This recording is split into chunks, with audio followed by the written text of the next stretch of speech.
let's take a peek here at the new box. So you have this black box here, has the S there with the 22 kind of ghost logo in there. It does say Galaxy S22 right there.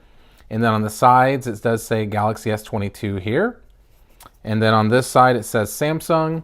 And then at the top and bottom, just really nothing. Now this is the 256 gig version. So it does say 256 right there, as you can see.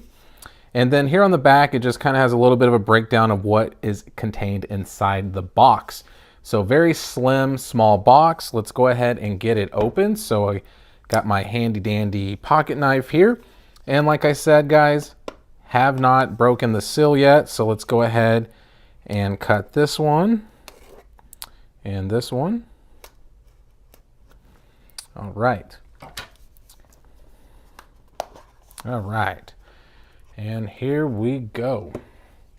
So here is the phone. I'm not gonna mess with that quite yet. I'll just set that to the side there. Let's take a peek here at what is contained in the packaging here. So as you can see, nothing really inside, but we do have this here. So we have our SIM card ejector tool here, and then it does say Samsung here. So let's get this opened and see what comes inside here. So we have a black USB-C to USB-C charging cable. Obviously, all these new phones don't come with a charging brick. You can pick them up on Amazon from like Anchor or Spigen if you are needing to buy a new one. And then here we have just the quick start guides. So nothing really to go over, pretty easy peasy. And let's get to the main attraction. So let me just kind of scooch this stuff out of the way, kind of put that there. And let's look at the phone. So here we go, guys. So obviously we still got all the wrapping and stuff on it. So let's go ahead and get that taken off. So let's do the back. Voila. And let's see, we got it on the front here.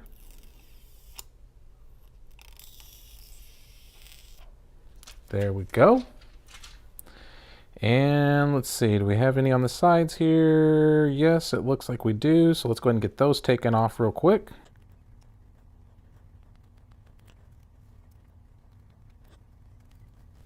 And there we go. So here is the phone.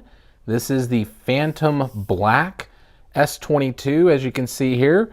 So it has this really nice matte finish, Phantom Black color. It's kind of like a mixture of gray and black, but it's called Phantom Black, but you can kind of see what I'm talking about here. You got the Samsung branding there. You have this new camera bump arrangement here that is a little bit different than the S21. So it doesn't bleed over the sides like the S21 did. So it kind of mimics more of the S21 Fan Edition because like I said, it does have a little bit different look here. So as you can see there, like I said, you do have that kind of sharper edge kind of right there, but once again, it just doesn't bleed over. The camera lenses are right there outlined more in a black ring versus the dummy model that I've had that has like silver rings. Got your flash there. Very lightweight, guys, extremely lightweight. It's only 167 grams, so definitely a lightweight phone. Looking here at the sides, we do have an aluminum frame all around the body of the phone itself. A little more squared off edges versus the S21 as well. So it has a little more of a boxier style, if you will, but it is still extremely lightweight and very compact. You got your USB-C port here, you got your SIM card tray there, and then of course you got a speaker grill there. Kind of see the antenna bands everywhere. At the top, we do have a single hole punch cut out there for the mic up top. On the right side, we do have our volume up and down and power buttons here. And as you can see, they are raised slightly. Very tactile and responsive if you are someone that is bold and does not want to put a case on this phone. And then as you can see there, you got your 5G little antenna band, I think is whatever they call it there, but that's there. So let's go ahead and get this bad boy turned on. And while I'm booting it up, let's talk about some of the specs. So looking here at the front, it's a 6.1 inch flat Full HD Plus Dynamic AMOLED 2X Infinity O display. Say that 5 times fast. But basically what that means, guys, is that we have a flat, as you can see here, very flat Full HD screen. It's an AMOLED display. The Infinity O comes from the very minimal bezels that we get here on the side. So as you can see here, guys, it's very, very slim bezels, but it is symmetrical all across the front of the phone. So as you can see here, it's extremely, extremely thin there. And there is no like prominent chin, even though it's always been pretty small, but here, as you can see, it definitely is a little bit smaller. Now, let me go ahead and get this set up real quick. I'll need to put my SIM card in apparently to get this going. So I'll be right back, guys. Let me jump into this, get it set up, and we'll talk about some more of the specs, and then we'll wrap the video up. All right, guys, so got it all set up here. So as you can see, it is still doing its thing in the background. But first thing I want to point out is you do get your ultrasonic fingerprint scanner back on here. Whoops, forgot I only did it on the right finger so far for the video. But as you can see, guys, here is the home screen. So like I was saying, it is a 6.1 inch, very beautiful AMOLED display. It is very flat. In my short time that I've had it, I have quickly noticed how much different it does feel in the hand versus the S21. Very sharp edges, reminds me a lot of the iPhone 13 Pro, for example, but to be determined over time how I like that. But yeah, I mean, all in all, guys, the screen is a beautiful screen. You got Gorilla Glass Victus Plus on the front and back, because we do get a glass back with the S22 versus the Glastic plastic back like we got on the S21. So you are at least getting the latest and greatest with the S22 model. Now, also with the front, we do get out of the box the 120 hertz refresh rate. So I haven't really set up everything yet. So as you can see, it's very basic here, but buttery smooth animation so far that we're getting here out of the box. Now, I usually go into the developer settings and change the animation down to 0.5 just to get a little bit of a more snappier response. But as you can see, it does come out of the box at 120 hertz.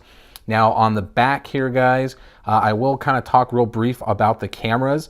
So with the camera setup here, we're getting a 12 megapixel ultra wide, a 50 megapixel main wide angle lens, and then a 10 megapixel telephoto lens. On the front, we do get a 10 megapixel camera. That's that little hole punch camera there in the middle there, as you can see.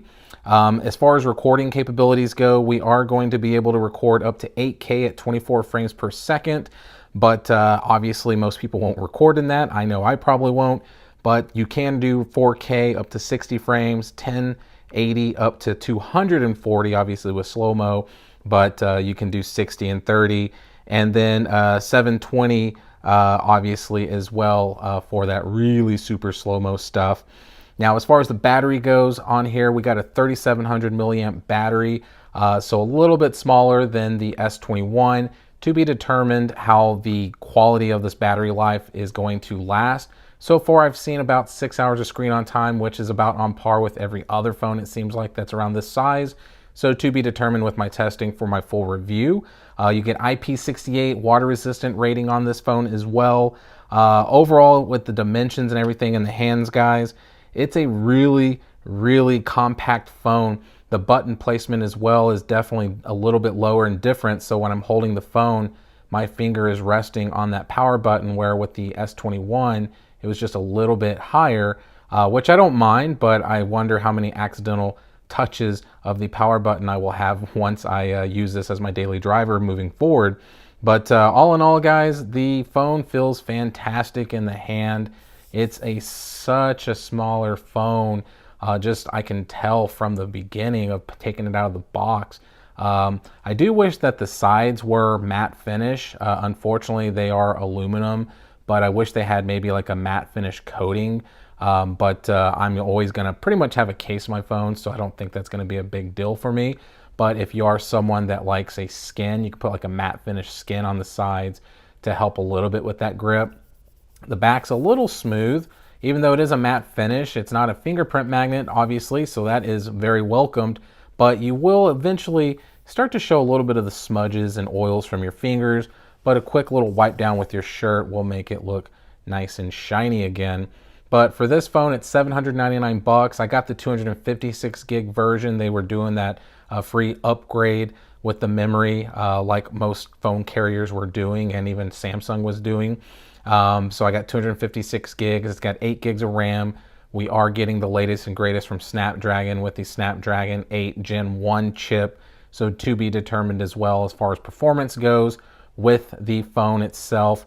But so far, guys, I mean, like I said, I've had this only for about all of 20 or